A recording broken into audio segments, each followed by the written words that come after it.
กองประชุมสรุปเวียกงานก่อสร้างทางการเมืองพัฒนาส่วนบนหอบดานและเวียกงาน3สร้างติดพันกับขบวนการแข่งขันหักษา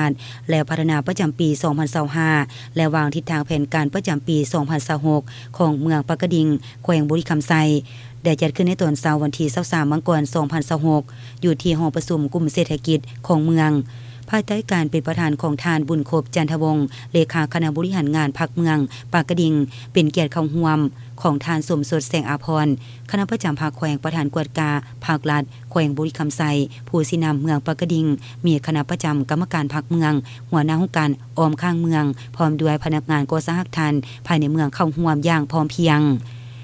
ท่านแก้ววงทองกรมมะแสงห้องเลขาพรรคเมืองประธานคณะกรรมการปกครองเมืองผู้สินำเวียกงานก่อสร้างฐานคันเมืองได้ขึ้นผ่านทางบทสรุปเวียกงานก่อสร้างฐานระยะ1ปีผ่านมา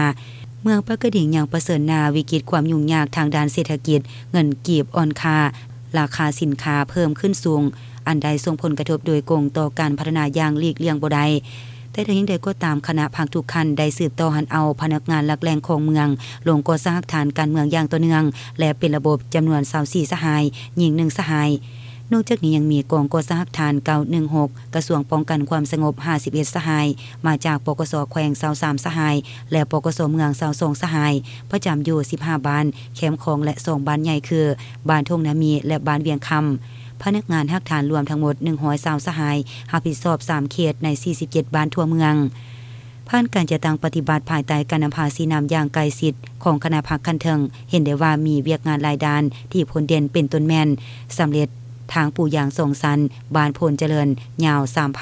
3,252 เมตรมูลค่า11ตือกว่ากีบเป็นทึนบ้านลุ่มเขื่อนและยังสำเร็จการซ่อมแปลงขยายทางซอยเข้าบ้าน3เส้นคือแต่ทางเลขที่13ไตเข้าหาบ้านทงหาบยาว6กิโลเมตรเข้าหาบ้านพลสว่างยาว11กิโลเมตรและเข้าหาบ้านพลทองยาว4กิโลเมตรรวมมูลค่า9ตือกว่ากีบนอกจากนี้ยังได้ระดมทุนสร้างโครงการบ้านสำเร็จ2บ้านและซ่อมแปลงทางห้อมของบ้านสำเร็จปูคอนกรีต4เส้นทางแดง12เส้นและขวา4แห่ง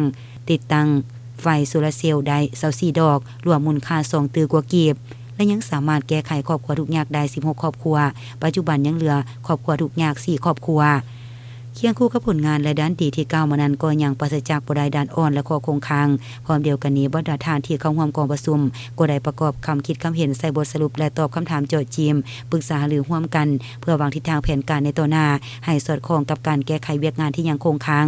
นอกจากนี้ในพิธีอย่างใดผ่านมติของคณะประจำพรรคเมืองว่าด้วยการถอนพนักงานก่อสร้างฐานปี